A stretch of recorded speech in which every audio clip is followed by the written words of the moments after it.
नमस्कार दोस्तों, मैं रोहित शुक्ला एक बार फिर आप सभी का स्वागत करता हूं। आज हम रिया एनालिसिस के लेक्चर नंबर 14 पे आ गए और आज बहुत ही इंपॉर्टेंट टॉपिक में बात करने वाला हूं, है ना, जो लिखा ही हुआ है। अच्छा, कई लोग इस टॉपिक को हल्के में ले लेते हैं, लेकिन उन्हें ये नहीं पता कि यदि उन्हें CSIR लेवल क्रॉस करना है तो कुछ बातें उन्हें क्लियर होनी चाहिए। अच्छा, ये जो आप देख रहे हैं फंडामेंटल थ्योरम ऑफ लिमिट्स, आज हम एक थ्योरम भी करेंगे।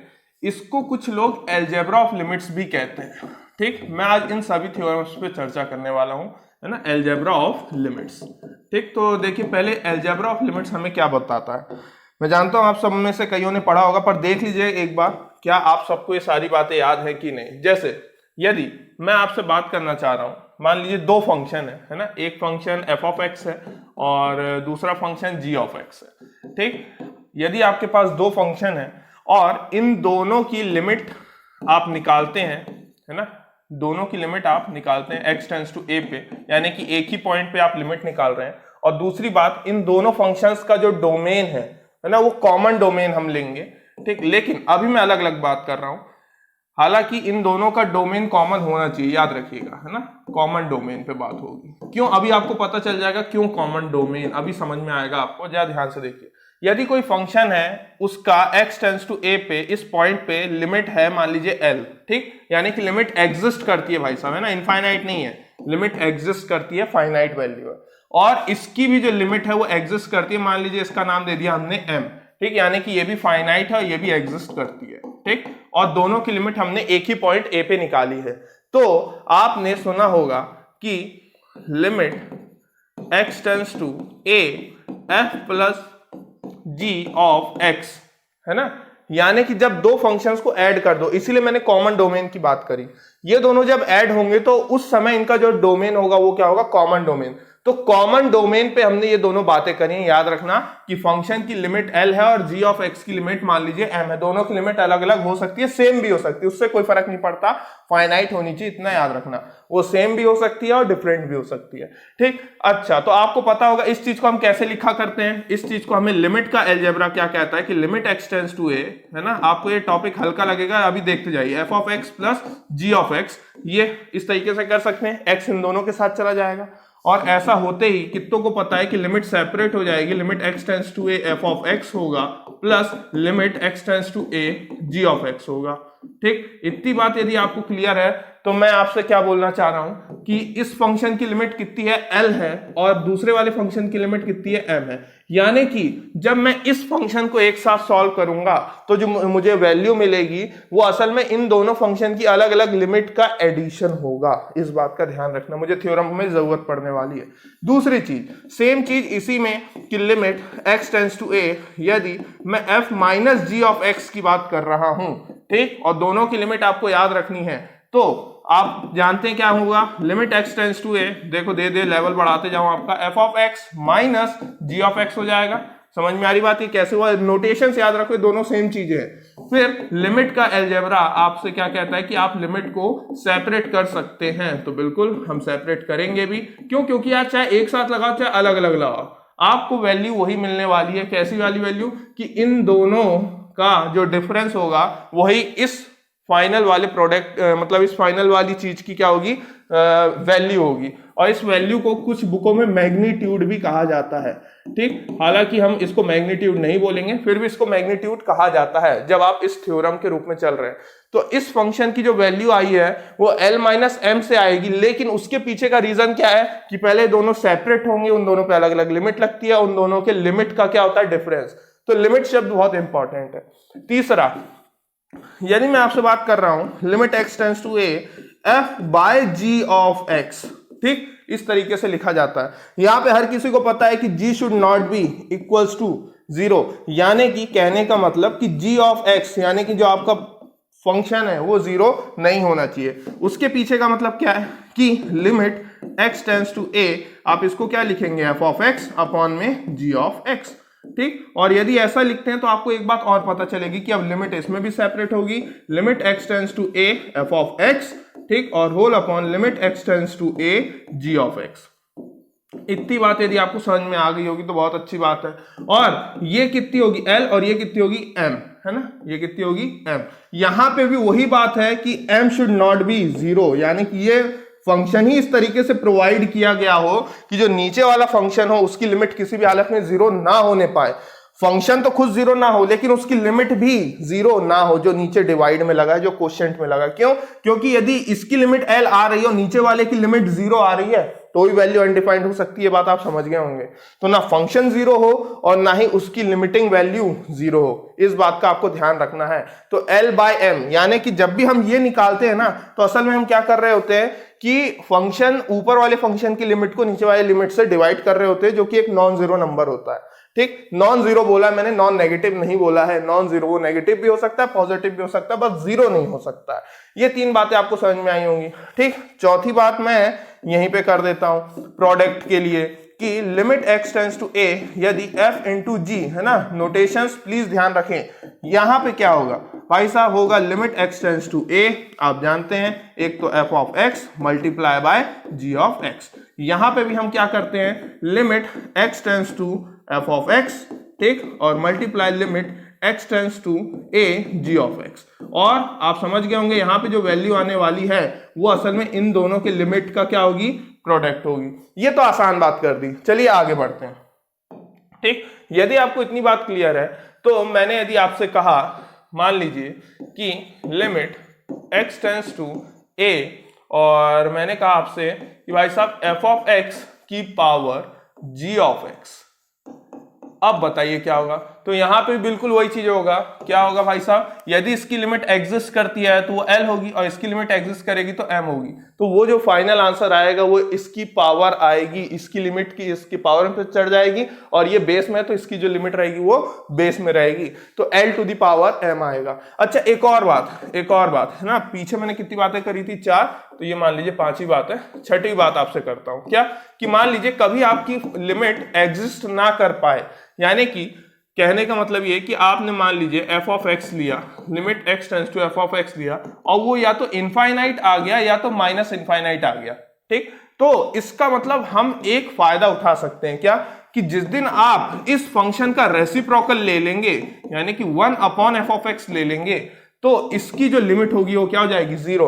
क्योंकि हर किसी को पता है कि 1 बाय इंफिनिटी क्या होती है, जीरो। यानी कि फंक्शन का यदि मैं रेसिप्रोकल लेने पाया तो जो फंक्शन की लिमिट है वो क्या कर जाएगी, एग्जिस्ट कर जाएगी। इतनी बात याद रखना है ना, जरूरत पड़ने वाली, इसलिए मैं बात कर रहा हूं कि ये जो फंक्शन की वैल्यू वो एग्जिस्ट कर जाएगी। क्यों? क्योंकि जीरो एक फाइनाइट नंबर में आता है, इतनी बात आपको पता है। तो फाइनाइट भी है और एग्जिस्ट भी कर गई, भले ही उसका जो मेन फंक्शन था वो एग्जिस्ट ना करता हो। इंफिनिटी और माइनस इंफिनिटी दोनों की बात कर रहे हैं। ठीक, मान लीजिए किसी दिन आपको मिला limit x tends to a और कोई कांस्टेंट है मान लीजिए k, ठीक, और वो आपके f के साथ मल्टीप्लाई में है।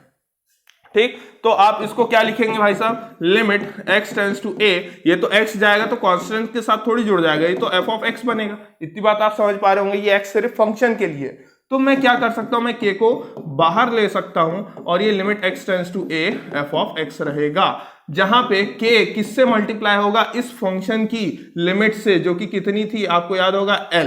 ठीक, तो हमें जो वैल्यू मिलेगी वो असल में उस स्केलर नंबर k का प्रोडक्ट किसके साथ हो रहा होगा, उस फंक्शन की लिमिट के साथ हो रहा होगा, जहां पे k कोई भी स्केलर है ना, इज एनी स्केलर। और स्केलर मतलब आप जानते हो ओनली मैग्नीट्यूड नंबर, है ना, एक ऐसा नंबर जिसके पास सिर्फ क्या हो, मैग्नीट्यूड हो। ठीक, आगे आने वाले हैं ताकि थ्योरम में हमें काम आ पाए, ये नोटेशंस आपको याद रखना है। एक और बात मैं करता हूं, एक और इंपॉर्टेंट बात, यदि मान लीजिए किसी दिन आपको कहा गया कि तीन फंक्शन ले लो, चलो है ना, दो फंक्शन के लिए ऑटोमेटिक लागू होती है वो बात कि f of x is greater than equals to g of x, है ना, is greater than equals to h of x। तीन फंक्शन है, ठीक है ना, in deleted neighbourhood, in deleted neighbourhood, है ना, नेबरहुड। अब क्या है कहने का मतलब, ये लिमिट आप देखो, यदि मान लीजिए ये पूरा का पूरा फंक्शन का डोमेन है, फंक्शन के डोमेन में किसी पॉइंट पे आप लिमिट निकाल रहे हो, ये पॉइंट है आपका a, ठीक, अब इसके अराउंड लिमिट निकालना, यानी कि इसके इर्द गिर्द के पॉइंट्स में लिमिट निकालना, क्योंकि उस पॉइंट पे तो वैल्यू अवेलेबल नहीं होती। तो यदि किसी दिन ऐसा हुआ कि इस a को ही आप डिलीट कर बैठे यहां से, यानी कि a को ही आप बाहर फेंक गए, लेकिन लिमिट तो अभी भी निकलेगी इसी के अराउंड में, तो इस चीज को कहा जाता है कि जिस बंदे को हटा दिया गया तो डिलीटेड नेबरहुड कहलाता है। ठीक, तो डिलीटेड नेबरहुड वाले केस में यदि आप तीन फंक्शंस की लिमिट निकाल रहे हो या दो फंक्शंस की लिमिट निकाल रहे हो, तो वो कैसे निकलेगी? तो आप बोलोगे कि भाई साहब limit x tends to a, f of x की लिमिट भी l निकलेगी, limit x tends to a, g of x की लिमिट भी l निकलेगी, और limit x tends to a, h of x की लिमिट भी l ही निकलेगी। ठीक, ये बहुत ही माना जाना रिजल्ट है जिसको आप लोग जानते होंगे शायद, सैंडविच थ्योरम कहते हैं इसको, सैंडविच थ्योरम। ठीक, सैंडविच थ्योरम का बहुत इस्तेमाल करते हैं हम सीरीज के क्वेश्चन में जब हमें लिमिट निकालनी होती है। आपको याद होगा ये है, यदि मान लीजिए ये एक पॉइंट है ना, x is equals to a कोई पॉइंट है जहां पे ये फंक्शन आपका, एक फंक्शन आया आपका f ऑफ x, ठीक, और दूसरा फंक्शन आपका आ रहा है ये यहां से ही जा रहा है g ऑफ x, ठीक, और एक और तीसरा फंक्शन है जो कि मान लीजिए बीच में से होके गुजर रहा है। ठीक, ये है आपका मान लीजिए फंक्शन h ऑफ x, या फिर इसको g ऑफ x ले लो हमारे डायग्राम के हिसाब से ना, हमने क्योंकि इसको बड़ा माना है, h ऑफ x को छोटा माना है, तो दिख भी रहा होगा f ऑफ x सबसे ऊंचा है, g ऑफ x नीचे है और h ऑफ x उससे नीचे है। लेकिन हम कहां पे बात कर रहे हैं? हम एक ही पॉइंट पे बात कर रहे हैं, एक ही पॉइंट से होकर गुजर रहे हैं। हमें लेना देना नहीं कि ये किधर से आए थे किधर को जाए और उससे पहले इन लोग की पोजीशन क्या थी। इस पॉइंट पे यदि मैं निकालने पाया तो यदि मुझे इस पॉइंट पे वैल्यू निकलेगी तो क्या निकलेगी? f ऑफ a निकलेगी, है ना। और यदि मैं किसी तरह से निकाल पाया मान लीजिए h की, तो मुझे h ऑफ a निकलेगी। और मान लीजिए यहां से लेके यहां तक की जो लिमिट है वो कितनी है? l है, यानी कि हाइट कितनी है? l। जी हाँ, हाइट का काम करती है लिमिट। ठीक, यानी कि आपने f ऑफ a की हाइट भी l निकाली, h ऑफ a की हाइट भी l निकाली। अब पॉइंट इतना छोटा है जिस पॉइंट से वो तीनों फंक्शन होके गुजरे हैं, तो जाहिर सी बात है इन दोनों के बीच में इसकी कहीं लिमिट होगी। यदि इसकी लिमिट भी l है, दूसरे वाले की लिमिट भी l है, तो जाहिर सी बात है जो बीच में बचा फंक्शन आपका h ऑफ x, जिसकी आप लिमिट कहां पे ले रहे हो? उसी point x tends to a पे। तो क्योंकि इसकी लिमिट l और l के बीच में, इसलिए आप क्या बोलोगे कि h ऑफ x की जो लिमिट होगी उस point x tends to a पर, वो भी कितनी हो जाएगी? l हो जाएगी। ये सैंडविच थ्योरम कहती है। तो यही चीज मैंने यहाँ पे लिखा कि तीनों की लिमिट क्या हो जाएगी? l हो जाएगी। डिलीटेड नेबरहुड है ना, एक ही पॉइंट पे, जो बात मैंने यहाँ पे आपको बताई थी। ठीक, यदि इतनी बातें क्लियर है तो चलिए थ्योरम पे आते हैं। कौन सी थ्योरम भाई साहब? ये प्रॉपर्टीज ऑफ कंटीन्यूअस फंक्शन की थ्योरम पे आते हैं। अच्छा, उससे पहले लेकिन एक बात और यहाँ पे मैं आपको लिखा देता हूं, यहाँ कहीं पे, ये देखिए, ताकि आप में से सबको क्लियर हो। हालांकि मुझे मालूम है सब पढ़ने वाले बच्चे तो आपको क्लियर ही होगा क्या, कि अ function is said to be continuous, said to continuous only, है ना, यहाँ पे said to be लगा लेना ताकि बोलने में अच्छा लगे। A function is said to be continuous only if it is continuous, if it is continuous in all of its domain। याद रखिएगा, ये बहुत इंपॉर्टेंट बात है। लोग बाग इस बात को भूल जाते हैं और कंटिन्यूटी करने लग जाते हैं। कंटिन्यूटी हमेशा डोमेन के ऊपर ही निकाली जाती है। किसी फंक्शन को आप यदि कंटिन्यूअस बोलना चाहते हो तो उस फंक्शन को आप कंटिन्यूअस तभी बोल सकते हो जब वो अपने पूरे के पूरे डोमेन यानी कि एंटायर डोमेन में कैसा होगा?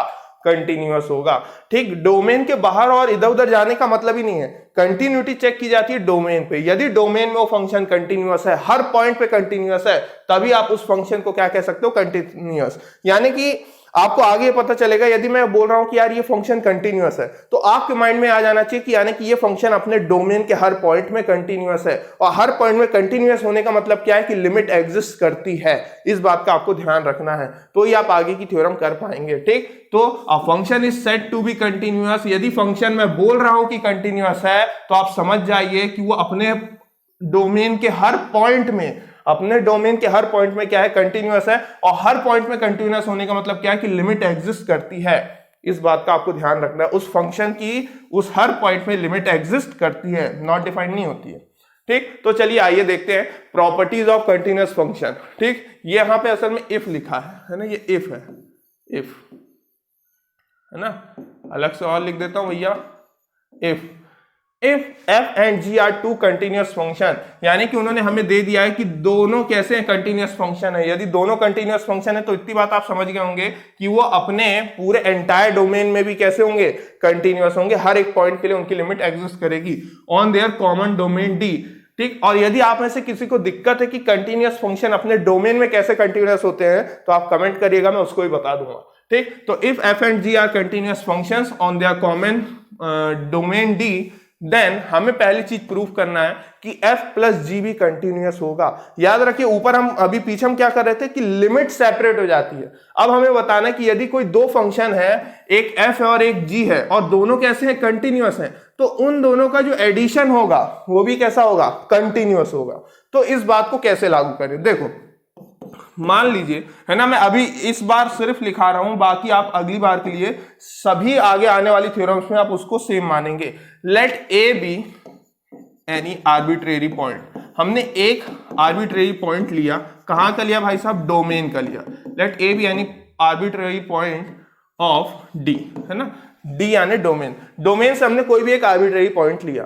ठीक, अब सिंस क्योंकि हमें दिया गया है f and g are continuous, f and g are continuous on d, और ये डी क्या है, इन दोनों का कॉमन डोमेन है, और ये कहा गया है कि एफ और जी दोनों कैसे हैं, कंटिन्यूअस हैं। यदि कंटिन्यूअस हैं और हमने जो पॉइंट लिया है वो एक आर्बिट्रेरी पॉइंट है, लेकिन वो भी किस पॉइंट, वो भी कहां से लिया गया है, डी का है, देन आप सब एग्री करेंगे, देन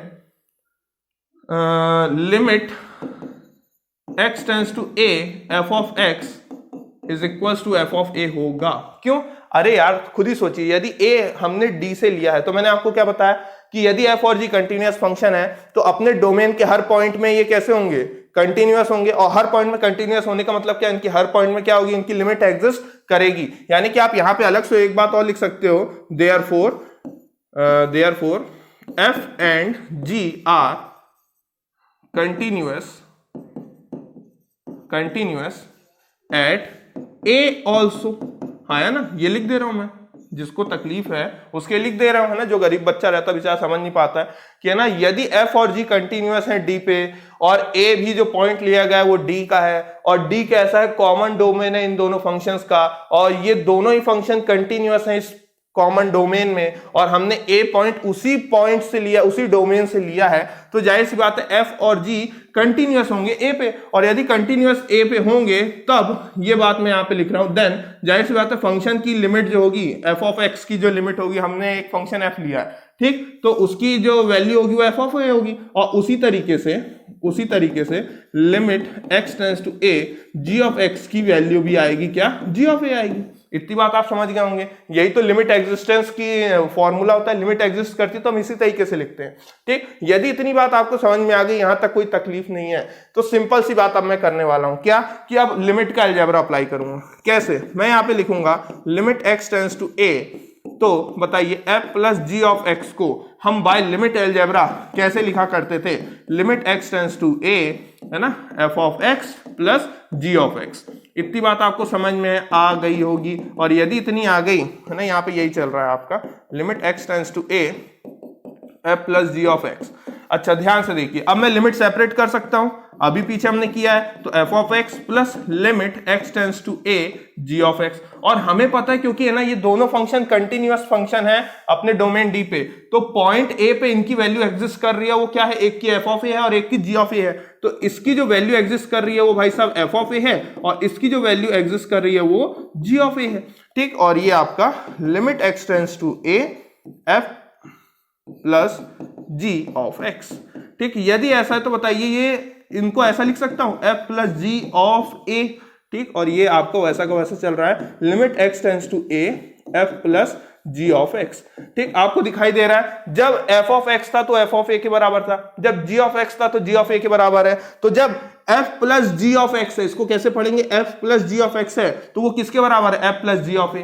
देखो, जब f of x f of a के बराबर था तो g of x g of a के बराबर था, तो इन दोनों का सम भी हमने क्या प्रूफ किया है कि f plus g of x f plus g of a के बराबर है। लेकिन अभी बात अधूरी है, क्या हम क्या बोलेंगे, देयरफॉर क्या कि f plus g is continuous, अभी नहीं, पूरा नहीं हुआ, ध्यान से सुनिए, is continuous at x is equals to a, क्योंकि हमने लिमिट कहां पे ली थी, एक आर्बिट्रेरी पॉइंट पे ली थी, याद है, a पे ली थी, तो हमने तो ये साबित कहां पे किया है, सिर्फ f plus g is continuous at x is equals to a। लेकिन क्वेश्चन में देखिए हमें कहां साबित करना था कि if f and g are continuous function on their common domain d, then हमें प्रूव करना था f plus g is continuous on d। पूरे के पूरे डोमेन में कंटिन्यूअस है। ये तो आपने एक पॉइंट पे क्लिक किया है, ठीक। यदि एक पॉइंट पे क्लिक किया तो आपको पता होना चाहिए पॉइंट कैसा पॉइंट था, आर्बिट्रेरी पॉइंट था, मन से लिया गया पॉइंट था। यदि ऐसा है तो हम लिखेंगे अब क्योंकि, है ना, सिंस ए इज आर्बिट्रेरी, इस तरीके से थ्योरम की जाती है। Since A is arbitrary point of D, point of D, यानी कि आपने अपने मन से कोई भी एक पॉइंट लिया था डोमेन डी का, ठीक, और उस पॉइंट के लिए आपने एफ प्लस जी को क्या बता दिया, कंटिन्यूअस। हेंस अब क्या बोल सकते हो आप कि f plus g is continuous on d, और इसीलिए हर आर्बिट्रेरी पॉइंट ऐसे ही लेते रहेंगे तो जाहिर सी बात है वो सब में ऐसे ही साबित होने वाला है, इसलिए f plus g is continuous on d. तो याद रखिएगा कि दो कंटिन्यूअस फंक्शन कॉमन डोमेन पे यदि हैं तो उनका एडिशन भी उसी डोमेन पे कैसा होगा, कंटिन्यूअस होगा। याद रखिएगा, दो कंटिन्यूअस फंक्शन कॉमन डोमेन पे यदि हैं तो उन दोनों का एडिशन भी उसी डोमेन पे कैसा होगा, कंटिन्यूअस होगा। क्योंकि आगे आने वाले समय में हमें सीधे पता चलेगा कि भाई साहब बताइए दो फंक्शन हैं जो कंटिन्यूअस हैं, तो मैं वहां पे सीधे लिखूंगा कि क्योंकि है ना दो फंक्शन है ना, एक फंक्शन f1 है और एक फंक्शन f2 है, और हमें कहीं दिया गया है कि ये दोनों एडिशन इनका होना है, तो हम बोल देंगे भैया इनका जो एडिशन है वो भी आगे आने वाले समय में कैसा होगा, कंटिन्यूअस ही होगा, ठीक। बहुत सारी लिंक आपको पकड़ में आती जाएगी। चलिए आगे देखते हैं। चलिए कई लोग समझ गए होंगे तो f माइनस जी सॉल्व करना शुरू करिए। उससे पहले मैं एक इंफॉर्मेशन आप लोग को देना चाहता हूं, जो नए बच्चे हैं जो साथ में पढ़ते जा रहे हैं उनको तो अच्छा है कि मेरा रिया एनालिसिस का कोर्स पब्लिश हो चुका है, ठीक। ये रहे उसके रेट, ये रिया एनालिसिस के रेट है। आप लोग को ज्यादा लग रहा है, कम लग रहा है, पर मैं आपको सच बता रहा हूं बिल्कुल फिजिबल रेट रखा है, और यहाँ पे बेसिक टू एडवांस कवर कर रहा हूं, है ना। और जो मैं यहाँ पे पढ़ा रहा हूं उससे बिल्कुल अलग ही लेवल पे वहां पे मैं चला रहा हूं। आप भी जाके उनके लेवल्स को देख सकते हैं, परचेस कर सकते हैं, एक डेमो लेक्चर भी डाला हुआ है, ठीक। और ये रिया एनालिसिस का कोर्स है तो जाहिर सी बात है इसमें सारी चीजें आएंगी आगे आने वाले समय पे, है ना, क्योंकि कैलकुलस भी इसी में कवर करना पड़ेगा मुझे, तो इतनी बात आप सब समझ गए होंगे। तो बहुत ही शानदार कोर्स होने वाला है ये, तो आप बिल्कुल इसको परचेस कर सकते हैं। वैलिडिटी के बारे में बता देता हूं, 6 मंथ की वैलिडिटी है इसकी। 6 मंथ यानी कि आप 6 मंथ तक उन वीडियोस को जितनी बार चाहे उतनी बार देख सकते हैं, ठीक है ना, जितनी बार चाहे उतनी बार आप देख सकते हैं। आप वीडियोस को डाउनलोड भी कर सकते हैं खुद ही ऐप के अंदर में, और उसको जितनी बार चाहे चला सकते हैं। तो 6 मंथ की आपको वैलिडिटी रहेगी, है ना, बढ़िया आप रिया एनालिसिस का मजा ले सकते हैं CSIR के लिए। साथ में इंग्लिश ग्रामर का कोर्स भी पब्लिश हुआ है हमारा, है ना, SSC के लिए जो लोग इंटरेस्टेड है, 1000 रुपीज में है पूरा का पूरा इंग्लिश ग्रामर, ठीक। तो English grammar for SSC CGL, है ना, तो जाहिर सी बात है CHSL वालों के लिए भी काम में आता होगा, है ना। तो आप लोग देख सकते हैं इस कोर्स को भी, बहुत ही शानदार कोर्स है, डेमो लेक्चर इसका भी डला हुआ है, पूरा का पूरा इंग्लिश ग्रामर भाई साहब कवर है। तो ये सब आपको कहां से मिलेगा, play store, Google play store में जाइए, गायत्री एजुकेशन क्लासेस पूरा टाइप करिएगा। आप हमारा लोगो तो अब याद कर चुके होंगे, ठीक। और यदि PDF वगैरह डाउनलोड करनी है तो डिस्क्रिप्शन है, प्लीज डिस्क्रिप्शन चेक किया करो, आपको डिस्क्रिप्शन में हमारा टेलीग्राम ग्रुप, व्हाट्सएप ग्रुप, सारे ग्रुप मिल जाएंगे। टेलीग्राम ग्रुप में आपको हमारी PDF मिल जाया करेगी, इंस्टाग्राम वगैरह उसमें सब है, सारी लिंक्स हैं, आप वहां पे देख सकते हो, ठीक। जैसे आप क्लिक करोगे GC के आइकन में कुछ इस तरीके से इसका इंटरफेस आएगा, इंस्टॉल वगैरह आप कर लेना, ठीक। चलिए आइए वापस क्वेश्चन में आ जाएं। कईयों ने तो शायद कर भी लिया हो, होप सो। चलिए, तो मेरे ख्याल से समझ गए होंगे, हमें यहाँ पे भी वही काम करना है ना, कि लेट एक जो है आर्बिट्रेरी पॉइंट है डी का, ठीक। हमने एक आर्बिट्रेरी पॉइंट डी को लिया, और अब क्योंकि हमें पता है कि एफ और जी कैसे हैं, कंटिन्यूअस है, तो ए पे भी जाहिर सी बात है क्या होंगे, कंटिन्यूअस होंगे। और ए पे कंटिन्यूअस होने का मतलब क्या है कि limit x tends to a, f of x पे उनकी वैल्यू कितनी आ रही होगी भाई साहब की, एफ ऑफ a आ रही होगी। और दूसरे महान पुरुष वो भी जाहिर सी बात है क्योंकि कंटिन्यूअस है उसी डोमेन में, और हमने उसी डोमेन का एक पॉइंट लिया है, तो इनकी भी लिमिट एग्जिस्ट करेगी। तो लिमिट एग्जिस्ट करेगी और कंटिन्यूअस भी है उस पॉइंट पे, तो जाहिर सी बात है उस पॉइंट पे कंटिन्यूअस होते साथ ही ये जो फंक्शन g ऑफ x होंगे ये हमें क्या दे देंगे, g ऑफ a दे देंगे। लेकिन हमें तो f माइनस जी निकालना है, तो हम क्या करेंगे भाई साहब, हम इसको सॉल्व करने का तरीका वही अपना f minus ji of x limit x tends to a, यहां से बात उठाएंगे। यदि यहां से बात उठाते हैं तो आपको पता है लिमिट का अलजेब्रा बार बार अप्लाई करना है आपको, ठीक। तो ये कुछ f of x minus ji of x हो जाएगा, और लिमिट सेपरेट होगी यहाँ पे, ठीक। तो ये भैया f ऑफ x और minus limit x tends to a g of x, है ना, ये आ जाएगा। और हमें पता है कि इनकी जो वैल्यू है हमें ऑलरेडी पता है, तो कितनी है भाई साहब, F of A minus ji of A, जिसको मैं कैसे लिख सकता हूं, F minus ji of A. ठीक, और इधर पे क्या चल रहा है भाई साहब, limit x tends to a f minus ji of x. तो आप समझ गए होंगे कि मैं क्या अगली स्टेप में बोलना चाह रहा हूं, कि जाहिर सी बात है इनकी लिमिट एग्जिस्ट करती है, देयरफॉर एफ माइनस जी क्या है भैया, इज कंटिन्यूअस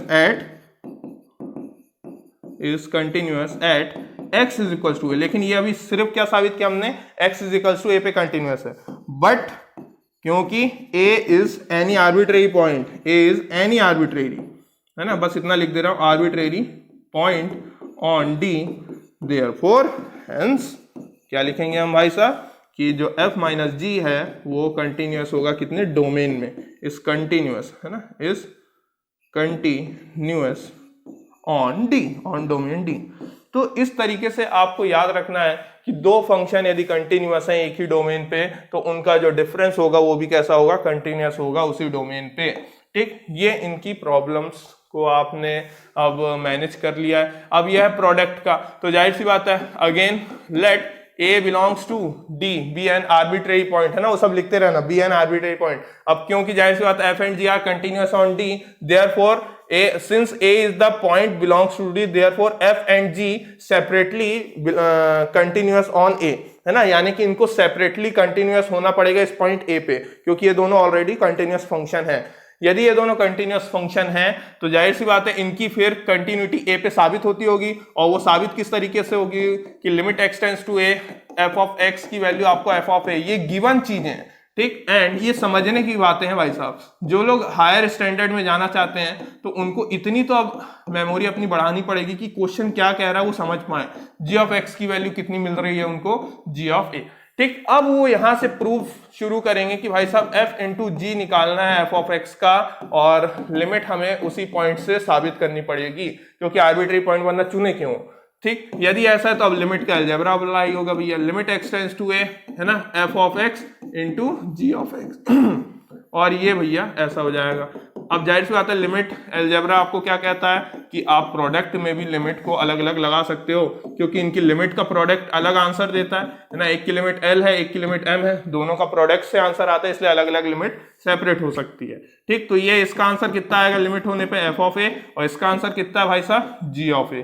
यदि ऐसा है तो इसको मैं क्या लिख सकता हूँ भाई साहब, f into g of a, और इधर पे क्या चल रहा है भाई साहब, limit x tends to a f into g of x. तो आप समझ गए होंगे, therefore f into g is continuous on कहां पे, at x is equal to a, continuous at x is equal to a. और क्योंकि a पे कंटिन्यूअस है तो हम फिर से क्या बोलेंगे, वही बात है कि a is an arbitrary point, है ना, यहाँ पे लिख दे रहा हूं, since a is arbitrary point, है ना, ऐसे लिख रहा हूं, देयरफॉर, है ना, आर्बिट्रेरी पॉइंट ऑन डी उसी डी का आर्बिट्रेरी पॉइंट है। तो जाहिर सी बात है आपने सभी आर्बिट्रेरी पॉइंट के लिए साबित कर दिया, तो अब आप बोल सकते हैं कि f into g is continuous on D.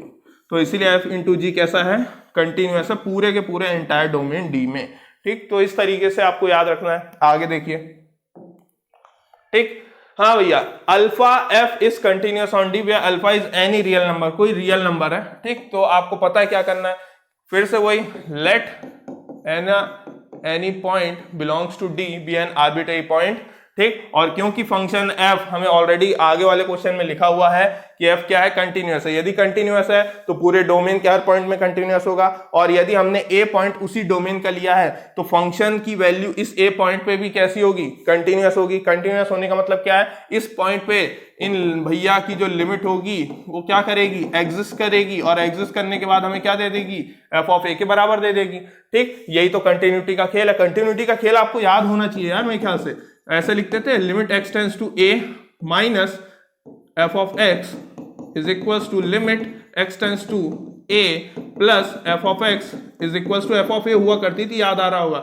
लेकिन क्योंकि जब ये दोनों एग्जिस्ट कर जाती थी तो इन दोनों को एक साथ में लिखा जाता था, limit x tends to a f of x is equals to f of a। इसी चीज का मैं बार बार यूज कर रहा हूं, इतना तो आप समझ गए होंगे, इसी चीज का बार बार यूज कर रहा हूं। क्यों? क्योंकि लिमिट एग्जिस्ट करती है, ये तो हमें ऑलरेडी गिवन है, वो दोनों कंटिन्यूअस है। यदि कंटिन्यूअस फंक्शन है तो लिमिट एग्जिस्ट करती है, लिमिट एग्जिस्ट करती है तो फंक्शनल की फंक्शनल वैल्यू के बराबर होगी, यानी कि limiting value is equal to functional value होगी। तो वही चीज हम यहाँ पे इस्तेमाल कर रहे हैं। यदि ऐसा तो फिर वही भाई साहब क्या कि alpha into f of x की लिमिट काट दो, लिमिट एक्स टेंड्स टू ए पर, ठीक। यदि ऐसा है अब क्या करेंगे, अब वही लिमिट का अलजेब्रा जो हमसे कहता है कि भैया limit x tends to a alpha into f of x, और अल्फा क्योंकि एक स्केलर क्वांटिटी एक रियल नंबर है तो मैं अल्फा को बाहर लिख सकता हूं, और ये हो जाएगा आपके पास limit x tends to a f of x, और इसकी वैल्यू कितनी है भाई साहब, तो आप बोलोगे एफ ऑफ ए।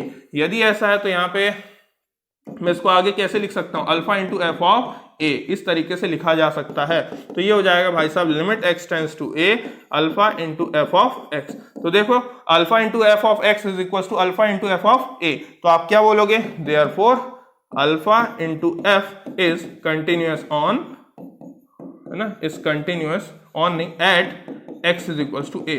फिर वही but a is any arbitrary point, है ना, आर्बिट्रेरी को मैं शॉर्टकट में इस तरीके से लिख रहा हूं, आर्बिट्रेरी ऑफ पॉइंट, है ना, ऑन डी, देयरफॉर क्या कि alpha into f is continuous on D.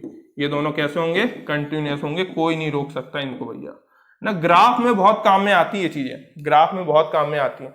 जैसे किसी ने बोला कि मॉड साइन एक्स, बताइए कंटिन्यूअस होगा कि नहीं होगा, बिल्कुल कंटिन्यूअस होगा, क्योंकि मॉड भी कंटिन्यूअस है और साइन भी कैसा है, कंटिन्यूअस है, ठीक। अच्छा, इसके साथ मैं एक प्रॉपर्टी आगे फंडामेंटल में बताना भूल गया हूं, वो बता देता हूं आपको साथ में, ठीक। कौन सी बात भाई साहब, कि मान लीजिए कभी आपको ऐसा मिला limit x tends to a f of x, ठीक, और इसका मॉड लगा हुआ है, तो है ना, ये तरीका क्या है, तो अब इसको क्या कर सकते हो आप इसको ले सकते हो कि आपने मॉड पूरे में ले लिया, आपने मॉड पूरे में ले लिया, इस तरीके से आप इसको डिफाइन कर सकते हो। तो इसकी जो लिमिट आएगी, इसकी लिमिट हमने एल ली थी, तो जो लिमिट आएगी वो भी कैसी होगी, मॉड के साथ ही आएगी। इस बात का आपको ध्यान रखना है, ठीक। तो ये चीजें फंक्शंस की है ना, ये भी इंपॉर्टेंट है, बहुत इंपॉर्टेंट है, क्योंकि आगे थ्योरम इसके ऊपर भी है, ठीक। तो ये भी इंपॉर्टेंट है, मेरे ख्याल से आप समझ गए होंगे। यदि नहीं समझ पाएंगे तो दिक्कत हो जाएगी, इस बात का ध्यान रखना, ठीक। साइन एक्स का ग्राफ तो सभी को पता होगा, ठीक, लेकिन क्योंकि मॉड लिया है तो वो इस तरीके से ऊपर ही नाचता रह जाएगा, ठीक। तो देख रहा है कंटिन्यूअस है, मेरे को पेन उठाने की जरूरत नहीं पड़ रही, कंटिन्यूअस है ना, ऐसे इधर भी जाता जाएगा वगैरह वगैरह। चलिए आगे बढ़ते हैं। हाँ भैया, f upon g is continuous on d, तो आपको पता है, फिर से वही, let a be arbitrary point on this d, ठीक। और ये डी कैसा है इस बार, ये डी कुछ इस प्रकार का है कि सीधे सीधे इसमें ये लिख देते ये लोग, है ना, इतना तामझाम लिखने की जरूरत नहीं थी कि g of x is not equal to 0, पर ठीक है, जैसा लिखा है वैसा लिखे रहने दो। लोग बाग नोटेशन से बड़ा कंफ्यूज होता है, अरे ये क्या लिख गया। इसको चाहो तो आप सीधे सीधे ये लिख सकते हो कि a belongs to d minus किस तरीके का d भाई साहब, तो आप बोलोगे भाई साहब, है ना, ये लिखने की जरूरत नहीं है, मैं आपको आसान वे में बता दे रहा हूं, a belongs to d minus, सीधे आप क्या लिख दो, इस भैया की लिमिट आपको याद है, इसकी l थी और इसकी लिमिट m थी, यानी कि इसकी लिमिट क्या है भैया, आप बोल सकते हो कि जो g है वो शुड नॉट इक्वलेंट टू 0, इस चीज को आपने हटा दिया है, इस बात को आपको ध्यान रखना है। ये x सच दैट है ना, ये सेट बिल्डर फॉर्म में लिखने का तरीका है, सभी को याद होगा मेरे ख्याल से बचपन अपना ना, बिल्डर फॉर्म, ठीक, सेट बिल्डर फॉर्म में। चाहे तो आप ऐसे भी लिख सकते हैं कि a belongs to d limit के फॉर्म में, कि इसकी जो लिमिट है हमने कितनी ली थी m, है ना, वहां पे जो है m should not be equivalent to 0, comma लगा के आप लिख सकते हो ऐसे कि a belongs to d where m should not equivalent to 0 and m is the limit of d, है ना, यहाँ पे कॉमा आ जाएगा, ठीक। यहाँ पे भी, यहाँ पे तो लिखने की जरूरत नहीं है, तो बिल्कुल ऊपर वाली की तरह हो जाएगी ये वाली, ठीक। हालांकि चलिए आगे बढ़े भाई साहब, शायद इसमें कंफ्यूजन ना हो आपको। तो a बिलोंग्स टू d, है ना, याद है, समझ में आ रहा है ना, नीचे वाला फंक्शन है, क्वेश्चन में आ जाता तो वो लिखते थे g should not equals to 0, या फिर g of x should not equals to 0, या फिर इसकी जो लिमिट है वो शुड नॉट इक्वल्स टू 0। ये तीनों ही 0 नहीं होने चाहिए किसी भी केस में, तीनों यानी कि क्या, ये दोनों तो सेम ही है और ये लिमिट है, ठीक। तो ये 0 हो जाएंगे तो फंक्शन नॉट डिफाइंड हो जाएगा, बस इतनी सी बात है जो कंडीशन में लिखी जाती है। क्योंकि मान लीजिए 1 अपॉन ग्रेटेस्ट इंटीजर x है, 1 अपॉन ग्रेटेस्ट इंटीजर x है, बताइए इसका डोमेन क्या होगा, तो आप बोलोगे डोमेन होगा इसका पूरा का पूरा रियल नंबर, लेकिन किसको हटा के, तो आप बोलोगे 0 ओपन इंटरवल 1 को हटा के, ये भैया 1 बाय ग्रेटेस्ट इंटीजर x का डोमेन कहलाता है। ठीक, यदि मैं बोल रहा हूं रूट x का डोमेन, तो रूट x का डोमेन आप सभी जानते हैं x should be greater than और इक्वल्स टू 0, यानी से 0 से लेके इनफाइनाइट तक की सारी वैल्यूज 0 को इंक्लूड करके, ये ग्रेटेस्ट इंटीजर मतलब अंडर रूट x का क्या होता है, डोमेन होता है। ठीक, डोमेन का इंफॉर्मेशन आपको होना चाहिए, डोमेन का इंफॉर्मेशन होगा तो ही काम बनेगा। चलिए तो करिए, a यदि आर्बिट्रेरी पॉइंट है और फंक्शन f और g दोनों कैसे हैं, कंटिन्यूअस हैं, जहां पे g हमें प्रोवाइडेड है कि वो नॉट इक्वल्स टू 0 है ना, तो टेंशन की बात नहीं है। ठीक, यानी कि 0 आपका किसी भी हालत में नहीं आने वाला। तो यदि ऐसा है और दोनों कंटिन्यूअस हैं तो वो इस पॉइंट a पे भी कंटिन्यूअस होंगे, क्यों, क्योंकि a तो उसी डोमेन का पॉइंट है। तो जाहिर सी बात है लिमिट एग्जिस्ट करेगी उस पॉइंट पे भी इनकी, तो limit x tends to a पे f ऑफ x की लिमिट एग्जिस्ट करेगी तो आपको f ऑफ a मिलेगी, और उसी point x tends to a पे जो g ऑफ x है इसकी भी लिमिट एग्जिस्ट करेगी तो वो g ऑफ a के बराबर मिलेगी। अब हमारा जो काम शुरू होता है वो यहां से होता है, हमें क्या लिखना है, f by g of x। ठीक, इस तरीके से लिखा जाता है, लिमिट का अलजेब्रा इसीलिए सिखाया आपको, limit x tends to a। तो अब क्या हो जाएगा, सेपरेट कर दूं पहले तो, है ना, x को बांट दूं तो f ऑफ x और g ऑफ x, जितना ज्यादा फैमिलियर हो पाएंगे, है ना, फिर लिमिट सेपरेट कर देंगे, limit x tends to a f of x, ठीक, अपॉन में limit x tends to a g of x। यदि इतना आपको बन जाएगा, फैमिलियर होते जाएंगे, तो आप समझ गए हैं कि इसकी वैल्यू और इसकी वैल्यू कितनी है भैया, f ऑफ a, और इसकी वैल्यू कितनी है, g ऑफ a, है ना। और इसको आगे चल के मैं कैसे लिख सकता हूं, f upon g of a, इस तरीके से लिख सकता हूं। और इधर क्या चल रहा है भाई साहब, limit x tends to a f by g of x। तो देखो f of x is equal to f of a आ गया, है ना, इसीलिए therefore f by g is continuous at x is equal to a, है ना। हमने क्या साबित कर दिया कि it is continuous at x is equal to a, यानी कि x is equal to a पे कैसा है, कंटिन्यूअस है। बट फिर से वही, a is arbitrary point on d, तो आर्बिट्रेरी पॉइंट ऑन d है, तो जाहिर सी बात हम क्या बोलेंगे, therefore f by g is continuous on d, पूरे कॉमन डोमेन में ही कंटिन्यूअस साबित हो जाएगा d, बस प्रोवाइडेड है कि g की लिमिट भी 0 नहीं है और g अपने आप में भी 0 नहीं है। ठीक, चलिए आगे देखिए भैया, आज का हमारा लास्ट, ये 1 अपॉन f लिखा हुआ है, इस कंटिन्यूअस ऑन दिस, है ना, अगेन से नीचे वाला जो फंक्शन है दिखा है कि 0 नहीं है, तो फिर से वही let a belongs to d, यदि a बिलोंग्स टू d है तो a कौन सा पॉइंट है, एक आर्बिट्रेरी पॉइंट है, और फंक्शन हमें प्रोवाइडेड है कि कंटिन्यूअस है, डोमेन भी दिया हुआ है उसका तो है ना। अब क्या करेंगे भाई साहब, तो आप बोलोगे यदि फंक्शन कंटिन्यूअस है तो इस पॉइंट पे भी कंटिन्यूअस होगा, यदि इस पॉइंट पे कंटिन्यूअस होगा तो हमें साथ में ये भी गिवन है कि x टेंड्स टू a पे इस फंक्शन की जो फंक्शनल वैल्यू होगी वो f ऑफ a होगी, इतना कुछ तो गिवन है। तो प्रूफ तो यहां से होगा कितना, कि 1 by f of x limit x tends to a पे बात करें तो अब लिमिट का algebra, limit x tends to a क्या हो जाएगा भाई, 1 बाय f ऑफ x, इतनी बात आपको समझ में आ रही होगी होप सो। यदि ऐसा है तो अब क्या करेंगे, ये हो जाएगा भैया 1 अपॉन लिमिट सेपरेट होगी इसके साथ x tends to a f of x, याद रखना ऊपर भी गई है लेकिन ऊपर लगाने का कोई फायदा नहीं क्योंकि वेरिएबल नहीं है, तो कितना हो जाएगा 1 अपॉन f ऑफ a, इतनी बात आप सबको समझ में आई होगी। यदि ऐसा तो इसको मैं क्या लिख सकता हूँ, इसको मैं लिख सकता हूँ 1 बाय f ऑफ a, और इधर क्या चल रहा है आपका, limit x tends to a 1 by f of x, आप समझ गए होंगे, फिर से वही चीज आ गई। ठीक, f of x is equal to f of a, limit x tends to a, therefore 1 by f is continuous, ठीक, क्योंकि आमतौर पे 1 by x वाले जो होते हैं ये डिसकंटिन्यूअस हो जाते हैं ना, पर अभी हम बात कर रहे हैं सिर्फ डोमेन के ऊपर, तो डोमेन में तो ये भी कंटिन्यूअस हो ही जाते हैं। 1 by f is continuous on at x is equals to a, है ना, x is equals to a पे क्या है, कंटिन्यूअस है, बट वही कि a is arbitrary point on d, क्योंकि एक ऐसा एक arbitrary point on d है, therefore 1 by f is continuous on d, है ना, इसीलिए वो पूरे के पूरे डोमेन में ही कंटिन्यूअस होगा, कंटिन्यूअस ऑन डी। तो होप्स आपको समझ में आया होगा। आगे अगले पार्ट में मैं इससे खतरनाक वाले आने वाली हैं थ्योरम, है ना, ये पहले बेसिक था, बेसिक क्लियर करना था कि छोटी छोटी थ्योरम्स हैं लोगों के ऊपर से निकल जाती हैं, तो मैं किसी भी चीज को बिना स्किप किए जल्दी जल्दी निकालता जा रहा हूं, तो मेरे ख्याल से आप समझ गए होंगे। बाकी वो पूरा लिख लेना, let a be an arbitrary point, जो बिल्कुल शुरू में लिखा था, ठीक।